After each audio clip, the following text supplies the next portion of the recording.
Hello and welcome to this year's first episode of the Tiger Women's Basketball Report. I'm your host, Ben Rosenbaum, and as always joined by the head coach of the Tigers, Laura Harper. Coach, welcome back. It's a new year. It is a new year. Thank you so much. And so we are a little bit into the year at this point as of filming. 2 games under your belt. Obviously, a lot of changes with this team from last year. What have you learned? 2 tough games, West Virginia, who's ranked, and then a tough one at Mason. Just what have you learned about this team so far after 2 games? Of course. We've definitely been through some adversity, and, ball handling and taking care of the ball has been paramount and at the forefront of just our forward growth. And I think once we handle that issue, a lot of things will just be made a lot more clear with our identity. And, of course, you get to know them during the off-season and camp as you get ready.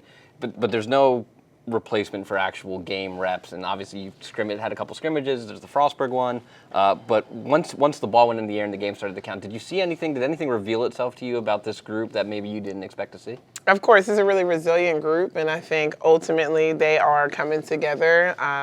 They have positive attitudes when we come into practice, and I think that we're young now. We didn't think we were going to be this young, but we are, and I think, right now we're starting 2 freshmen, and they're learning and growing on the fly pretty fast, and, India Johnson's being thrown into more of a scoring role than she has, but it's nothing that she's going to back down to, and I think Deja just has so much experience for us, and she's bringing that leadership as well. Yeah, you mentioned the youth. Let's talk about her. Hadi Lay, who we all heard around here, high expectations for her, and she's come out strong, averaging 10 and 7 right now, 18 points at George Mason.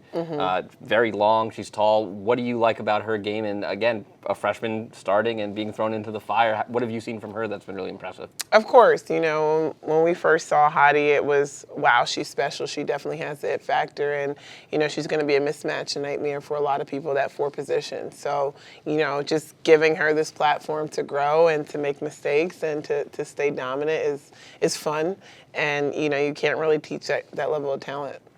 Deja Bristol you mentioned as well. Not only does she give you depth and size that you needed, but you mentioned she's kind of the old statesman at this point. Of course. How valuable is that, having someone like Deja, who's going to be familiar with CAA play, having transferred from Northeastern?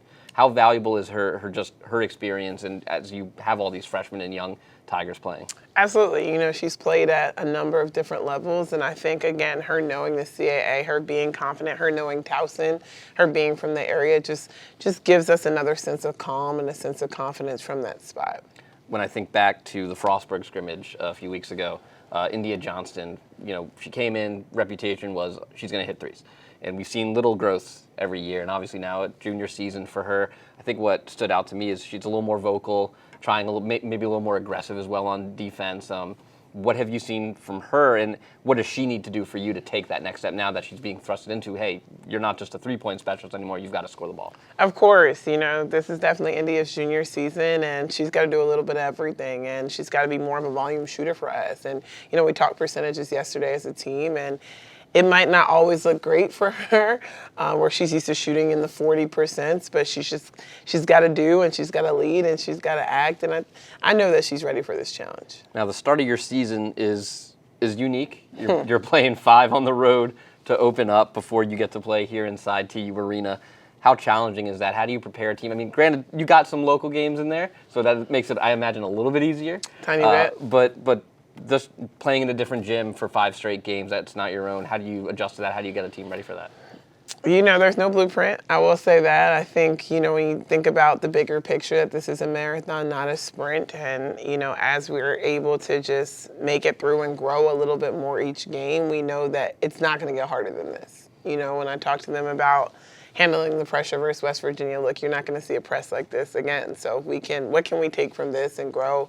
I think we'll be in a good place. George Mason should be at the top of the A10 as well. They're a senior-laden team. So, just being able to go, not back down. We won 2 quarters. We still got to figure out this 3rd quarter business. But ultimately, this is a team that's not going to stop working. So 2 games on tap this week.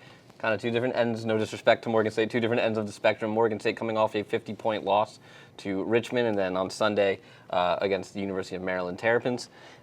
When you look at Morgan and you look at Maryland, just getting ready for these two teams. How do you approach them? It's another relatively quick turnaround. For sure. Getting ready for these two. Well, Morgan played Old Dominion last night, and it was a battle from the beginning to the end of the game. This is a really scrappy team that also wants to force turnovers. They had a big that almost had a 20-20 kind of game. So just knowing that they're also going to provide pressure, they're also going to want to try to speed us up. So it's a similar game plan as can we handle the ball and get ourselves into some offense. Now I got to ask.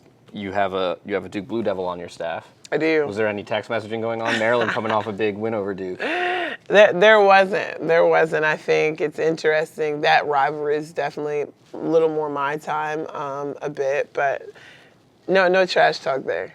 All right, Coach, thanks for joining us, and good luck this week. Of course, thank you. All right, the Tigers play 2 this week. First on Thursday at 5:30 at Morgan State, and then Sunday at 11 o'clock at Maryland. I'll have both those games for you on TowsonTigers.com. For the head coach of the Tigers, Laura Harper, I'm Ben Rosenbaum. Thanks for joining us, and as always, go Tigers. Go Tigers.